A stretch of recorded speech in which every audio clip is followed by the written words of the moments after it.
Bienvenidos a esta nueva entrega del curso de bioquímica. En esta oportunidad vamos a analizar la influencia de la insulina y el glucagón en la síntesis de los ácidos grasos. Sí, entonces, para poder explicar esta regulación de la insulina en el tejido adiposo, vamos a recordar entonces esta imagen en la cual la insulina se une al receptor, automáticamente promueve la expresión de la GLUT4 en los adipocitos. También estimula la glucólisis, acelerando la enzima exoquinasa y se promueve entonces eh, el ciclo de pentosas, la fase oxidativa.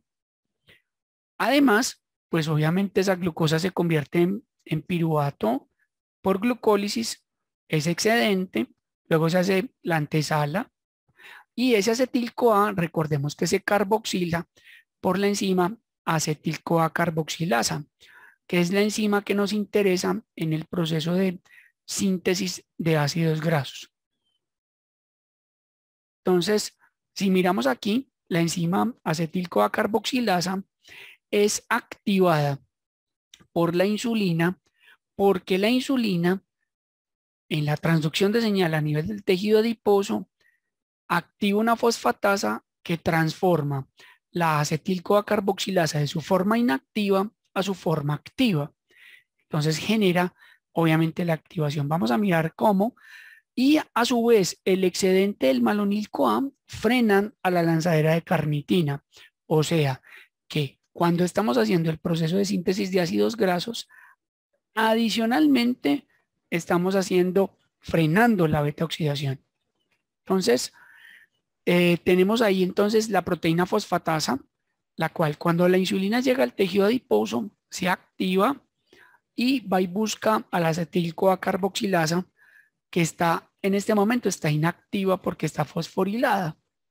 Entonces la fosfatasa quita ese fosfato por hidrólisis activando a la carboxilasa y esa acetil-CoA carboxilasa ya activa obviamente va a tomar el exceso de acetil-CoA proveniente de ese proceso de antesala y con el bicarbonato y el ATP va a pegar al acetil-CoA por medio de esta enzima para convertirlo en malonil-CoA. La enzima acetil-CoA carboxilasa es una enzima que es bifuncional y que tiene en el centro un transportador de biotina, como vemos aquí. Entonces es bifuncional porque tiene un lado que se llama la biotina carboxilasa y tiene otro lado que se llama la transcarboxilasa. Entonces vamos a ver cómo esta enzima bifuncional actúa. Llega entonces el bicarbonato y el ATP a la enzima biotina carboxilasa y allí con la energía del ATP, de la hidrólisis del ATP, se va a pegar el bicarbonato a la biotina. De ahí la proteína transportadora de biotina mueve la biotina en un péndulo y lo lleva a la región de la transcarboxilasa. Allí entonces viene el acetil-CoA y en esta región le va a pegar el carbonilo al acetil-CoA para transformarlo en malonil-CoA. Y de allí el transportador de biotina se mueve otra vez hacia la carboxilasa para volver a empezar otro proceso y repetirlo secuencialmente con varios acetil-CoA que vengan. Y esto se hace muchas y muchas veces de manera repetitiva. Aquí vemos entonces la reacción neta y vemos cómo esta enzima va transfiriendo carbonilo hacia el acetil-CoA para convertirlo en malonil-CoA, que es el elemento que necesitamos para hacer la síntesis de ácidos grasos. Entonces aquí tenemos el contexto entonces que la insulina activa a la enzima acetil-CoA carboxilasa y el exceso de malonil-CoA producido va a frenar la lanzadera de carnitina y automáticamente va a impedir que se dé la beta oxidación. O sea, estamos haciendo automáticamente la síntesis de ácidos grasos y bloqueando la degradación de ácidos grasos porque nosotros no podemos hacer anabolismo y catabolismo al mismo tiempo en la misma célula. Muy bien. Entonces aquí vemos un poquito este contexto Vemos cómo esa lipogénesis se hace a nivel del citoplasma en el tejido adiposo y también se hace a nivel de los hepatocitos. Para no olvidar esto es muy importante, pues porque los hepatocitos tienen receptores para la insulina porque inducen a que el exceso de glucosa se transforme en triglicéridos, algo que también está propio de los procesos de síntesis de grasas a nivel hepático.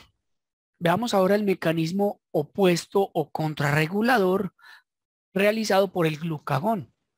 Entonces recordemos que el glucagón aparece cuando los niveles de glucosa son bajos.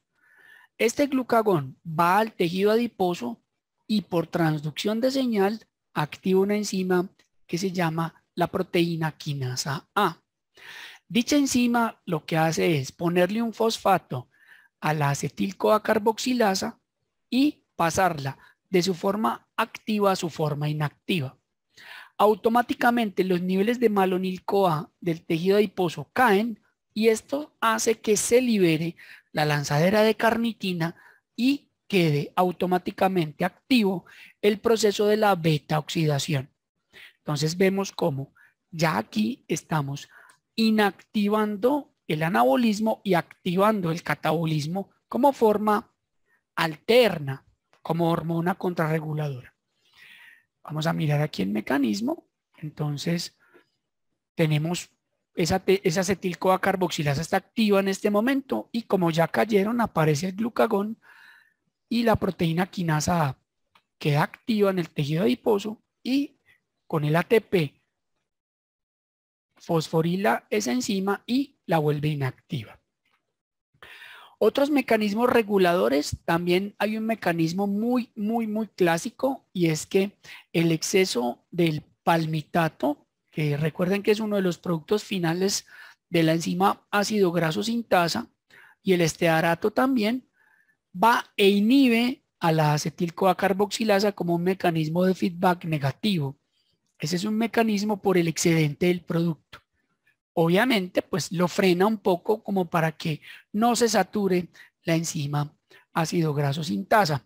Pero recordemos que en mamíferos el exceso de glucosa se va a almacenar sin ningún límite de saturación en forma de tejido adiposo. Por eso se presentan esas obesidades mórbidas en las cuales nosotros podemos tener una cantidad de grasa impresionante porque tenemos un excedente de acetil-CoA a nivel catabólico. Con esto hemos terminado este pequeño video. Espero les haya servido para relacionar la insulina y el glucagón no solo con el metabolismo de los azúcares, sino con las grasas, un elemento importante en el contexto de los pacientes diabéticos. Nos vemos en los siguientes videos. Hasta pronto.